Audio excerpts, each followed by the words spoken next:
Después de décadas de peregrinación por el desierto, el pueblo de Israel se encontraba al borde de la tierra prometida.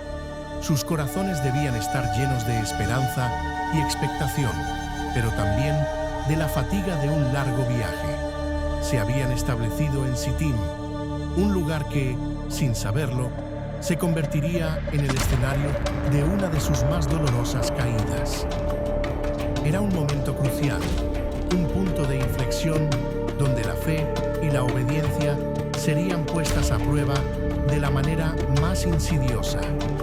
La promesa de Dios estaba cerca, pero también lo estaban las tentaciones del mundo que los rodeaba.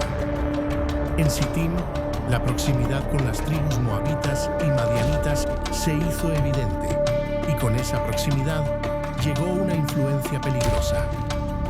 Las mujeres moabitas, con su encanto y sus costumbres ajenas a la ley de Dios, comenzaron a mezclarse con los hombres de Israel.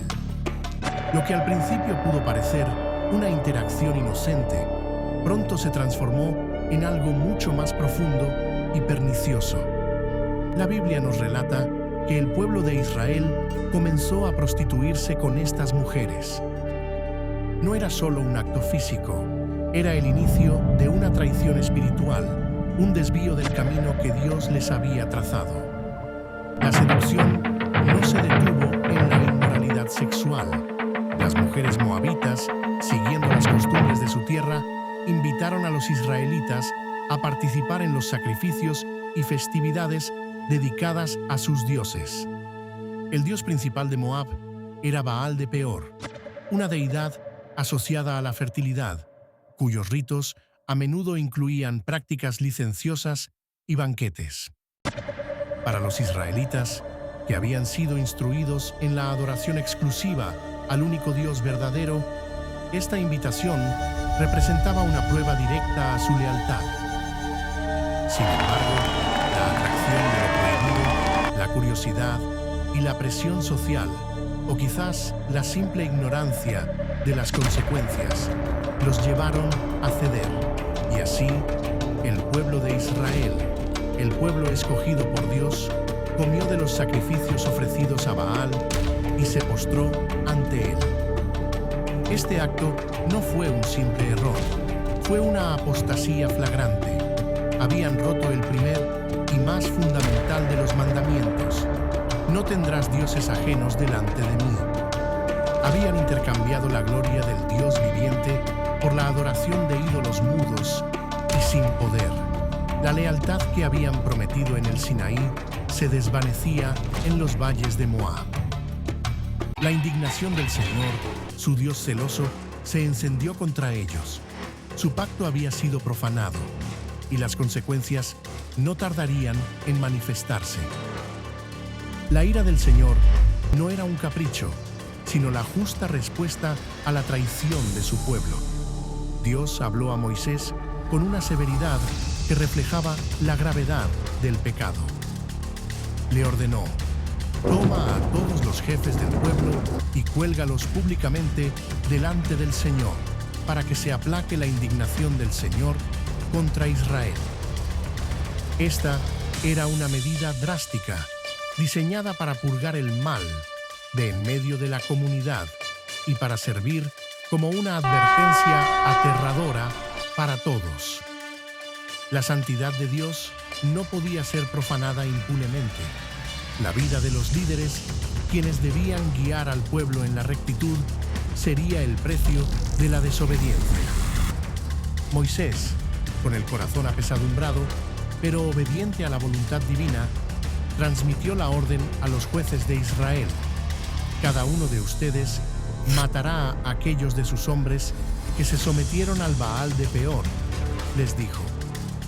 La responsabilidad recaía ahora sobre los hombros de los líderes locales, quienes debían actuar con firmeza para erradicar el mal.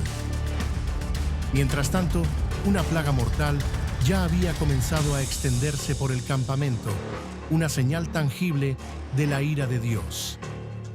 El luto y el arrepentimiento llenaban el aire. A la entrada de la carpa del encuentro, el lugar de la presencia de Dios, muchos israelitas lloraban amargamente, conscientes de la calamidad que los había alcanzado. En medio de este escenario de dolor y arrepentimiento, ocurrió un acto de audacia y desafío que conmocionó a todos. Un israelita, llamado Simri, hijo de Salú, un jefe de una familia patriarcal de Simeón, llegó al campamento, pero no venía solo. Traía consigo a una mujer madianita, Cozbi, hija de Sur, un jefe de clan madianita. Lo más impactante fue que lo hizo a la vista de Moisés y de toda la congregación, que lloraba a la entrada de la carpa del encuentro. Era una provocación descarada, una burla a la santidad de Dios y al sufrimiento de su pueblo. Su acto era un símbolo de la profundidad, de la apostasía y la desvergüenza que había invadido a algunos. Al presenciar esta afrenta, un hombre se levantó con un celo ardiente por el honor de Dios. Era Pinhás, hijo de Eleazar y nieto del sacerdote Aarón. Su corazón no pudo soportar tal desprecio por la ley divina. Sin dudarlo, se apartó de la comunidad, tomó una lanza en su mano y siguió al israelita y a la mujer madianita. Los siguió hasta la alcoba, la tienda donde se habían retirado para consumar su pecado. Allí, en un acto de justicia divina y celo inquebrantable, Pinhás los traspasó a ambos con la lanza, al israelita y a la mujer en pleno vientre. Fue un acto brutal, pero necesario, que detuvo la propagación del mal.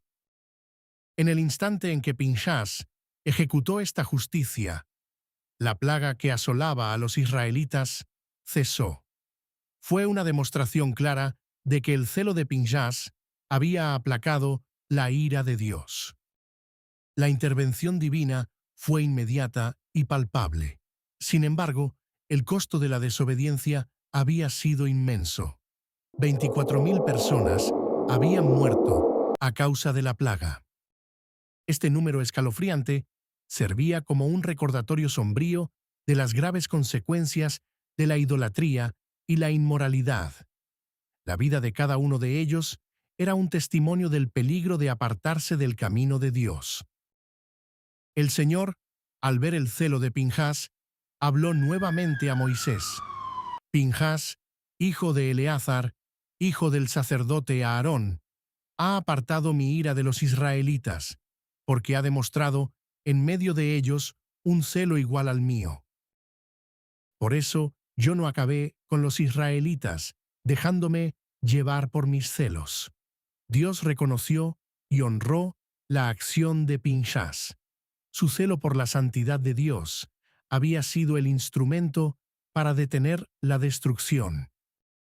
Y como recompensa, el Señor le concedió una promesa extraordinaria. Yo le concedo mi alianza de paz. Esta alianza de paz no era solo para Pinhás, sino para su descendencia. En favor de él y de su descendencia habrá una alianza que le asegurará el sacerdocio para siempre, porque se mostró celoso por su Dios e hizo expiación por los israelitas. El acto de Pinhás no solo detuvo la plaga, sino que también aseguró la continuidad del sacerdocio en su linaje. Su celo por la pureza de la adoración a Dios lo elevó a un lugar de honor y bendición perpetua. Fue un recordatorio de que la obediencia radical y el celo por la gloria de Dios son recompensados con promesas eternas. Para que no quedara duda de quiénes fueron los protagonistas de este trágico episodio, la Escritura nos da sus nombres. El israelita que fue muerto junto con la mujer madianita se llamaba Simri, hijo de Salú, jefe de una familia patriarcal de Simeón. Y la mujer que fue muerta se llamaba Cozbi, hija de Sur, el cual era jefe de un clan en una tribu madianita. Sus nombres quedaron registrados como un testimonio de la transgresión y la justicia divina. Finalmente, el Señor dio una última instrucción a Moisés, una que revelaba la raíz del problema. Acomete contra los madianitas y derrótalos, porque ellos acometieron contra ustedes con sus malas artes en el incidente de Peor y en el de Cozbi, la hija del jefe madianita y hermana de ellos, que fue herida de muerte de la plaga motivada por el incidente de Peor. Los madianitas no eran víctimas inocentes, habían sido los instigadores de la seducción y la idolatría. Su influencia maligna había llevado a Israel a pecar, y por ello debían enfrentar las consecuencias. La justicia de Dios no solo se aplicaba a su pueblo, sino también a aquellos que buscaban corromperlo. La historia de Peor es una advertencia poderosa para todas las generaciones. Nos enseña sobre la fragilidad humana ante la tentación, la gravedad de la idolatría y la inmoralidad, y las terribles consecuencias de la desobediencia a Dios. Pero también nos revela la justicia inquebrantable de Dios, su celo por su santidad y su disposición a recompensar a aquellos que se mantienen firmes en su fe.